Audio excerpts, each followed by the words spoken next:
Binary basics. The easiest path to understanding zeros and ones.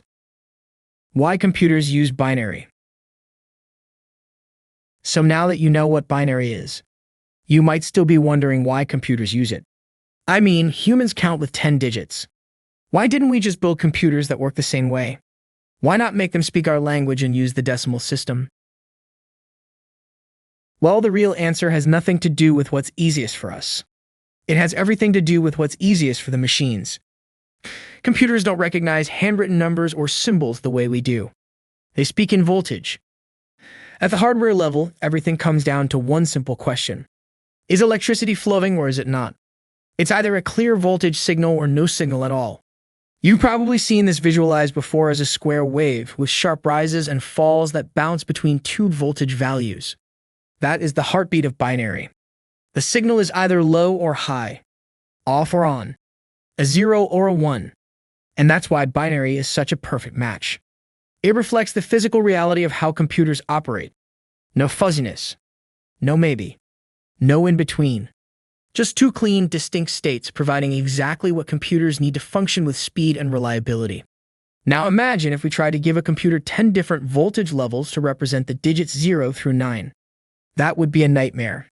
You need the hardware to detect very precise changes in voltage, like trying to decide if a specific reading is 3.3 volts or 3.4 volts. That might work in a perfect environment. But in the real world, computers deal with noise, heat, power fluctuations, and aging components.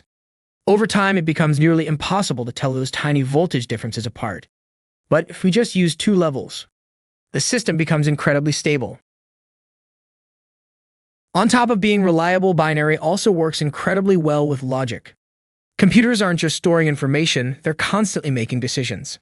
They're comparing values, checking conditions, and following instructions step by step. And all of that happens using something called logic gates. Think of a logic gate as a tiny decision maker inside your computer.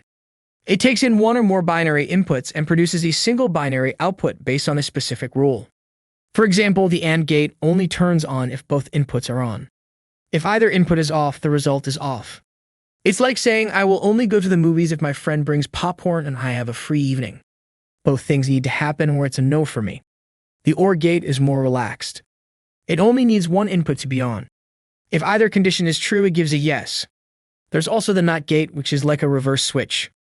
It flips the input. Give it a 1 and it spits out a 0. Give it a 0 and it returns a 1. These gates can then be combined in huge numbers to build all sorts of logical processes. With just a few basic gates, you can create circuits that add, compare, and store memory. Put enough of them together, and you can do anything. And because they rely on binary, they're incredibly fast and consistent. Imagine millions of these gates working together in real time, firing off binary decisions over and over again. In reality, this is happening billions of times every second in your phone or computer, quietly doing its job while you scroll, click, type, or stream. Also keep in mind that modern computers are made up of billions of tiny switches called transistors. These transistors are the building blocks of logic gates. Each logic gate is just a small group of transistors working together to make a decision. A transistor by itself can either allow electricity to pass through or block it. That simple off or on behavior is exactly what logic gates rely on to process binary data. So when we say a logic gate is deciding between inputs, what we're really saying is that a few transistors are opening and closing to control the flow of electricity. And when you put billions of these transistors together, you get the foundation of modern computing, such as your web browser, your email, your music player, even this video. All of it is powered by tiny on and off switches working in harmony, processing zeros and ones at unimaginable speed. So in a nutshell, computers use binary because it's simple, stable, and incredibly efficient. It's easier for the hardware to process.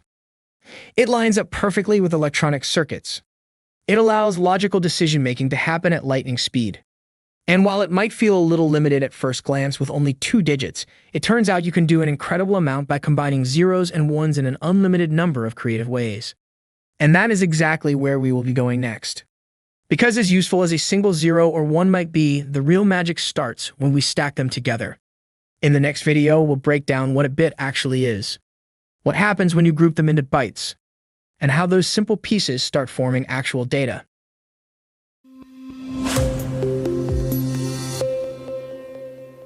Thank you for watching. Subscribe for more great content.